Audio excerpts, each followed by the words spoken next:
Good news this week for anyone hoping to hit the slopes. Bittersweet Ski Resort is open for the season. The ski area was making snow over the holiday weekend on top of the snow that was falling thanks to Mother Nature. It's getting even more. Monday's snow, not a bad way to kick off the skiing and snowboarding season after a disappointing season last winter due to those mild temps and a lack of snow. 11 of Bittersweet's 19 runs are open. Manager Nick Ross says it's nothing but powder. So we're hoping by the weekend we'll have our race hill going, but right now we have our main run and everything to the beginner side. We're going to keep making snow as much as we can and just try to get the place 100% open, and from there we're going to keep stockpiling as much as we can on the runs until we warm up. Bittersweet is set to be open the rest of the week and into the weekend. Now, in Van Buren County, also started the week with a winter storm warning, and it's a good timing for Timber Ridge ski area in Gobles. They've been making snow nonstop since Friday with a little help from Mother Nature. That's the focus right now. The ski area can get ahead of any potential warm-ups in the next few weeks. A Timber Ridge spokesperson told Fox 17 discussions about opening day are underway, but there's still no official date set yet.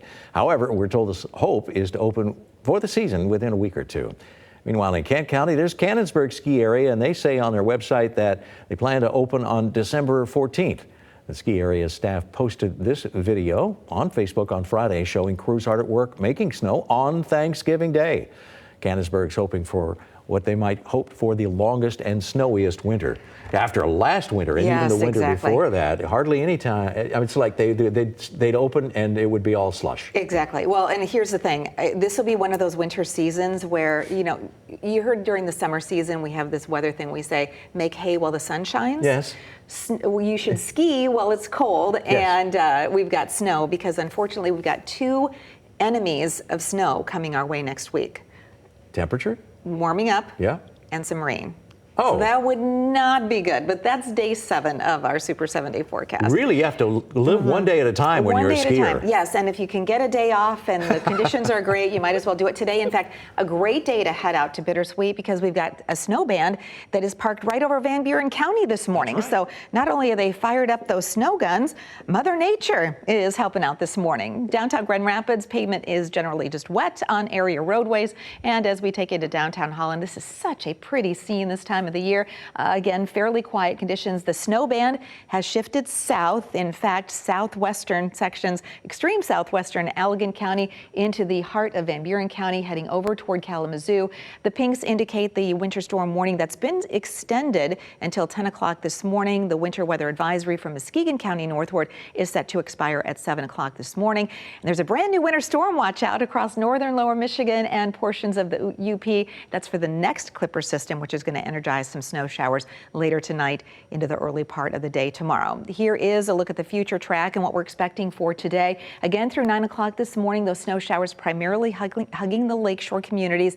The winds, though, will start to shift just a little bit. This is characteristic of what happens as a lake effect event winds down. We start to see those bands migrate inland, encounter the dry and more stable air, and eventually fall apart. This is as of 10:30 this morning, so don't be at least too surprised to encounter a brief push of snow in the inland sections, but that is at least a signifier that the majority of that lake effect snow is winding down. Snow continues to fall apart as it presses eastward. We dry out tonight and at least into the first part of the day tomorrow. Check out Wednesday. We start the day generally dry.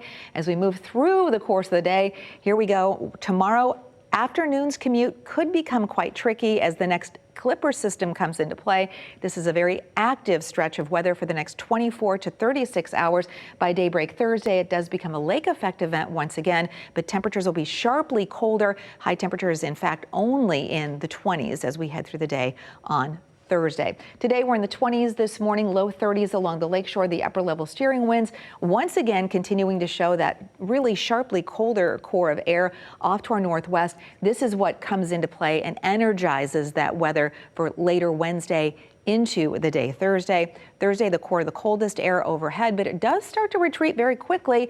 And then we've got some of that mild air that's been building across the central and western United States. That starts to move in our direction as the upper level steering winds start to shift just a little bit. Again, we could see a light mix tomorrow, not really looking at a significant amount of precip.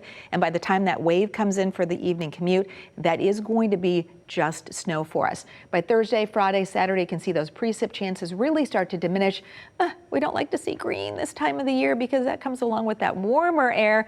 Temperatures back into the upper 30s with a little bit of light rain possible as we head through the later part of Sunday with a chance of rain showers and highs in the low 40s on Monday. And coming up in our next half hour, we're going to take a look at some of those impressive snow totals from yesterday. Rob? Thanks, Terry. It is